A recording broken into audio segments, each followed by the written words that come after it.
Ni hao, Panyo. For those of you who know me, you're going to find this to be a very different sort of video than I normally do, because I tend to try to stay away from anything political. My channel's for my original music and my life experiences with Chinese people, culture, and my Chinese family. For those of you who don't know me, let me give you a very quick little background. I'm from Canada. I moved to the north of China in 2005. While I was working there, I met my wife, who's from the south of China. Moved down here in 2006, and I've been here ever since. It's now 2019. So roughly 14 years I've been here. So I do have my own perspective about things. Now, the reason I'm doing this video is I saw some stuff on YouTube the other day that I felt the need to address. I subscribe to two vloggers who talk about foreigner issues in China. And I had noticed an element of negativity sort of bubbling under the surface of most of their videos. And I found that I would get a little stressed when they would talk about sort of negative things that happen to foreigners here. And something popped up in, I think, my recommended area where a gentleman was talking about the biggest of these vloggers, saying they were anti-China, that they were not truthful about their background or their credentials, and did a video about that. And when I started to watch it, I thought it was slightly biased, a little skewed, but the more he spoke, the more I could see an element of truth in what he was saying. So I appreciated his perspective, and I went back on my notifications, and lo and behold, there was another video from this big vlogger about China. So I thought, given the perspective of what I had just watched, let's watch this video and see how much truth there is in what this gentleman had been saying.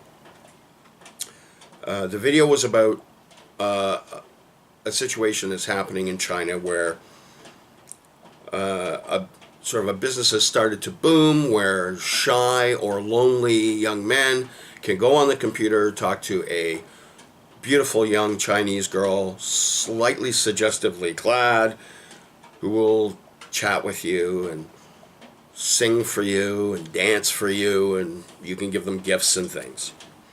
So the way he did the video was he interspersed shots of him inside the business with shots outside, talking about what he thought about it. So in the beginning,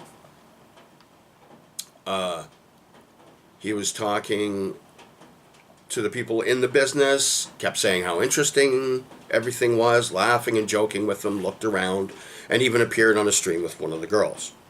Cut to him outside saying, "This is terrible, my heart breaks, the Chinese youth are doomed."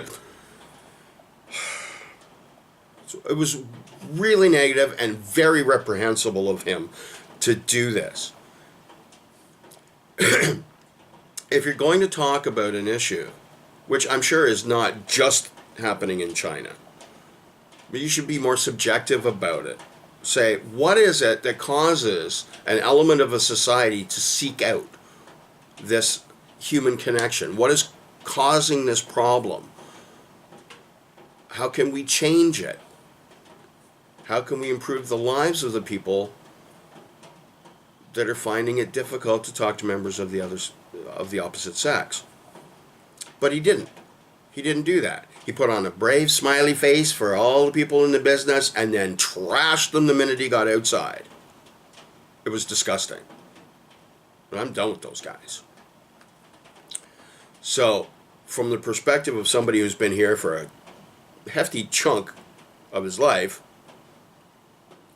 let me tell you my experiences in China. Chinese people are social, friendly, curious about you, because it's not been that long China's opened up. So they don't know a lot about foreigners, and they're really interested. They want to be your friend. It's amazing. Just people on the street, you just have the greatest times with them. Chinese people are wonderful. Are there some unscrupulous folks out there? Yes, of course. China's 1.45 billion people or something. And there's going to be some criminals in there. Welcome to life. If you expect everything to be perfect, you go to another country and everybody needs to act the way you expect them to and behave the way you want them to, and it's a perfect utopian society where you're never going to have any problems, you're completely naive. This is real life, folks. There's good and bad in every country. And are there going to be things in China that you don't like? Yeah, of course. The tendency of people to spit everywhere just drives me crazy. And in my area, at least, they're terrible drivers. I will not drive a car here. I will not get a license. I won't do it. I have my electric bike. I'm a happy guy. I can stay away. They're forgiving of foreigners. So here's some electric bike stories. They do provide a lane for you to drive in when you have like a bicycle or an electric bike, but everybody was on the road, and it's a little safer because you won't have pedestrians where you would in that bike lane. So I thought, well, okay, let's go out there. And we all went around the corner, and the police were there with a traffic stop, just picking everybody off and writing them tickets. And a policeman stopped me, and he looked at me, and he said, "Where are you from?" And I said, "Canada. You can go." And that was the end of it.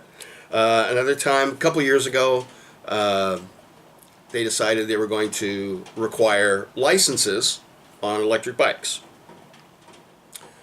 And we do licenses for bicycles in Canada, and one of the reasons is if your property gets stolen, there's a better chance if you're registered with the police to get your property back. And that does happen here. So,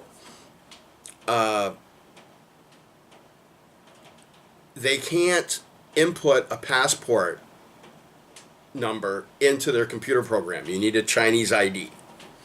So I said to my wife, meet me downtown where they're doing the licenses after work, and we'll go and we'll get one and we'll do the right thing. So she said, okay. So I'm just leaving work, and my phone rings, and my wife says, "The police want to talk to you. How soon will you be here?" And I'm panicking. I said, "Give me like 10 minutes.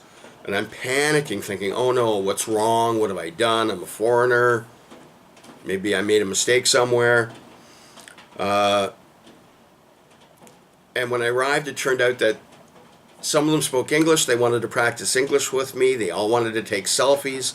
We're all laughing and joking and having a great time. And the policeman actually put the license on. Like the Chinese people just like, here you go. But me, they said, oh, look, we'll do it for you. And we talked to them for about an hour. It was just a great time. So if you treat people with respect, you're going to find they're going to treat you with respect right back. This is their house. People don't come to your house and tell you how to behave all the time. You would invite them back, and you might even kick them out. Why do you expect that that's going to be any different here? And in the news media, they'll do sort of a negative biased Chinese story, and the comments will say, oh, we hate China. They're evil, and they're communist, and they're stealing our jobs, and they're doing this, and they're doing that. Have they ever been here? Right now in America, people are going, Russia, Russia, Russia. Have you even bothered to think that they're people too, with the same hopes and dreams that you have? Why are we so anxious to hate the other without a firm understanding of what is the actual truth? I have been treated wonderfully, and I have no intention of going anywhere. I think China is an amazing place. And is the government communist? Sure, it's a communist system.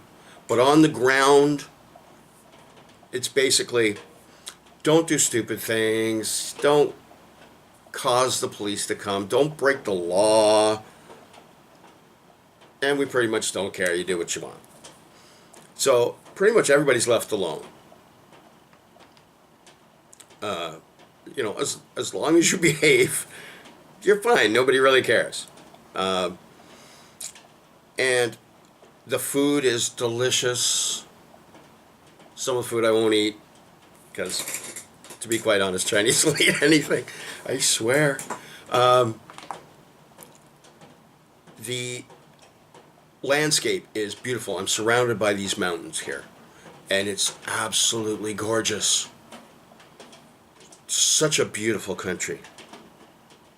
You know you're in China when you're here. It doesn't look anything like North America at all. It's not a crummy third world country. It's developed in many aspects, and they're working on it. There's a lot of people here, and it takes time. They're trying to improve, and they're getting there, but it's slow, arduous process.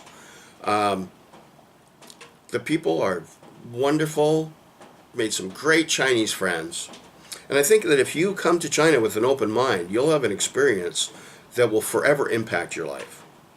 I think you will find China to be a wonderful country filled with amazing culture and history, and you're just going to have a great time. China is not the enemy. Really, it's not. It's a beautiful place, and if you just open your eyes a little, travel, get outside your box, come here, check it out. You'll love it. It's an amazingly awesome place. And I've been treated very well and very kindly by everyone. By government, police, family support. It's just wonderful. And if you come here, maybe you'll see me. Because I'll still be here. I'm not going anywhere. China's been good to me, and I want to do my best to be good right back to them. So that's the truth of China. It's no different from any other place. There's good, there's bad. But there is an ancient culture here that is absolutely fascinating. And I think you'll love it. Just give it a chance. And we'll see you soon.